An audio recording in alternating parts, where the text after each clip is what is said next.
توحیدانه یعنی چی؟ زندگی توحیدانه یعنی زندگی خدایی. زندگی خدایی یعنی چی؟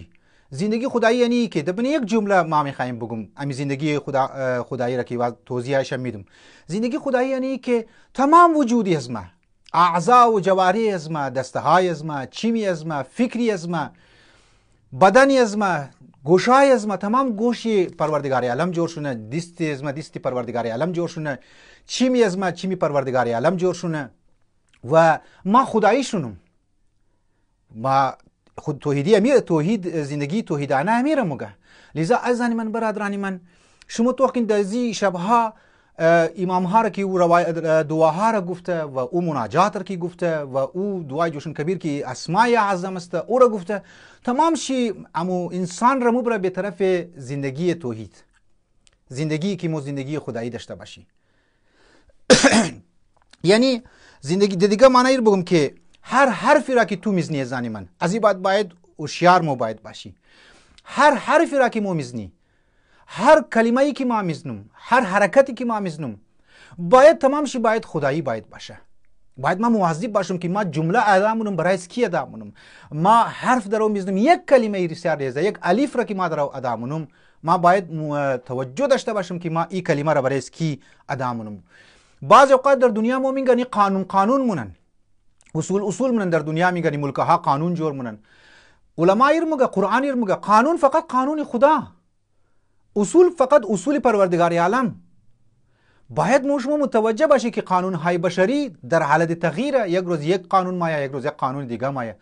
لیکن قانون پروردگار عالم که نظام کائنات جور کرده، قانون چی؟ قانون پابرجا هست از زانی من. لذا حرف را ما میزنم حرف خدایی، قانون اگر ما گبشی میزنم قانون خدایی، قانون اگر جور منم قانون پروردگار عالم. باز ما یک مرحله بعد دوستی های ازمو برای چی استوار باشه، روابط های اجتماعی ازمو، روابط های خانگی ازمو، روابط های مادر پدرها، کد اولاد های خو اولاد ها کد پدرها، زنشوی روابط چی اگر تو کنی اینها معیار چی زنی من؟ معیار از نه تمام شی مگه باید توحید باشه. ایرا قرآن مگه زنی من، قرآن مگه.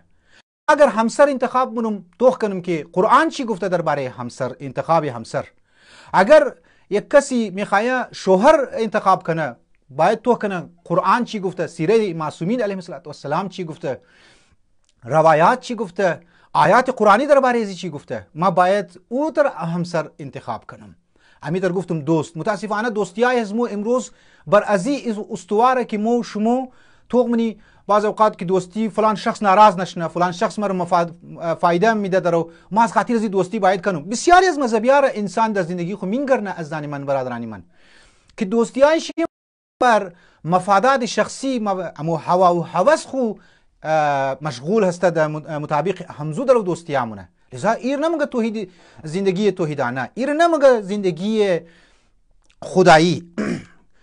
در مراحل قانون سازی، در مراحل دوستی، در مراحل انتخاب همسر، در مراحل روابط اجتماعی، در روابط مادر پدرها که اولاد های خود داره، اینها تمام باید از من مطابق قرآن باید باشه. توحید زندگی توحیدی یعنی که ما پروردگار عالم را حکیم خیال کنم.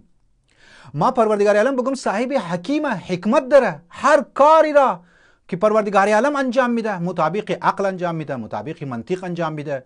ما باید وقتی که زندگی توحیدانه را انتخاب کردم تمام کارهای خوب برای پروردگار عالم بیلم.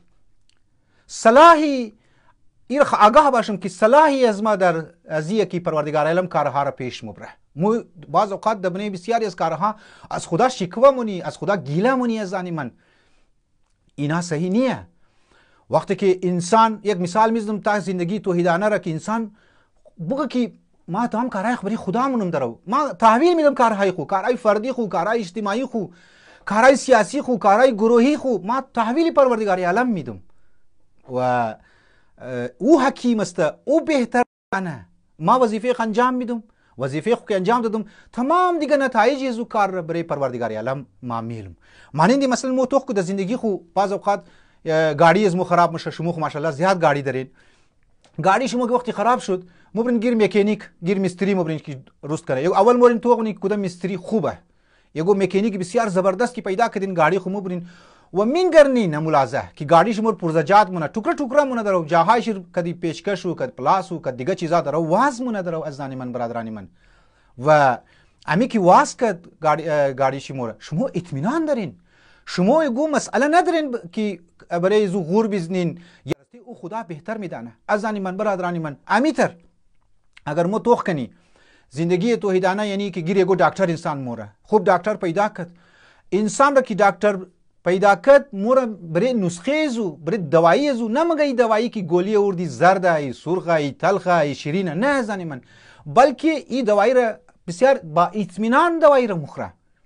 زندگی توحیدانه می در این شبها بزرگایی را ما توجه دلاومن مو شموره که مو در مقابل پروردگار عالم بسیار خاضع باشیم بسیار ذلیل خود خیال کنیم از بات ما در محضر پروردگار عالم قرار میگیرم ما در محضر پروردگار عالم هستم ما نباید ایگو گناه فردی کنم نه گناه اجتماعی کنم نه ایگو خدا نخواسته ایگو مسائل معصیتی از گیر سرزد شونه لذا انسان گیر مکانیک مورا آرامش داره گیر دکتر مورا آرامش داره تمام زندگی خو مو باید تحویل پروردگار عالم بدی توکل کنی به پروردگار عالم مو نباید امید مو انسان ها باید باشه نه امید مو باید بعضی از افراد ها باید باشه نه زنی من مو باید کارها را تحویل پروردگار عالم بدی ایر موگه زندگی توحیدانه حکم خدا باشه خواست پروردگار عالم باشه نه خواسته های دیگه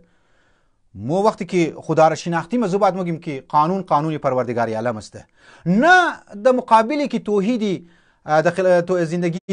نه در مقابلش نه خدا نخواسته ایتر باشه که قرآن میگه افرایت من اتخذ الهه هواه آیا تو واقعا اونها رو ندیده که هوا و هوس خور پیروی مونه این در مقابل زندگی توحیدانه زندگی خدایی که مقصد و حیات انسان همیه که در زندگی توحیدانه برسه که دیگه بگه هو رفا او یعنی او است که در اداره من زندگی را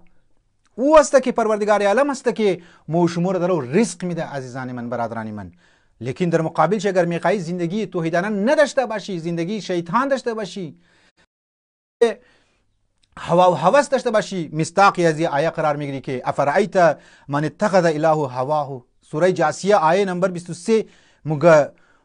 ما دیده او افراد هایی که فقط هوا و هوس خوره پیروی مونه و بسیاری از مو شما عزیزان من برادران من قربانی شما شونم ما خود رو میگم بسیاری از مو شما ها امروز مو در زندگی هوا و هوس های خود گرفتار هستیم نه در زندگی توحیدانه نه در زندگی خدایی نه در زندگی توحیدانه قرآن میگه قل الله ثم ذرهم میگه خدا است فقط خداوند متعال است ثم ذرهم باید دیگه چیزا رو توی لبیدی باید پروردگار عالم مد نظر داشته باشی مو امین یک نکته میخوایم بگم مو وقتی که میگم زندگی توحیدانه نه زندگی توحیدانه فقط زبان که حد تک ما خدا را قبول دارم ما شب قدر قبول دارم ما امیر المؤمنین علیه السلام را قبول دارم نه زنی من زندگی از مو زندگی علما و عرفا که زندگی از نار توغمنه اونها را مو سرمشق قرار بدی که هم زندگی توحیدانه لفظی ظاهری داشتن هم زندگی توحیدانه عملی داشتن او بسیار مهمه عملیشی که ما برها در خدمت شما عزیزان و برادران گفتم الا الذين آمنوا وعملوا الصالحات وقتی که تئوری ورلد ویو از ما صحیح شد ما خدا را مان کردم ما در مطابق تئوری خدا را گفتم تو هستی توحید هستی لیکن از بعد مگه وعملوا الصالحات باید عمل هم کنی مطابق همزو حرف هایی که در رو میزنی اگر عمل نبود زندگی از ما زندگی توحیدانه نیه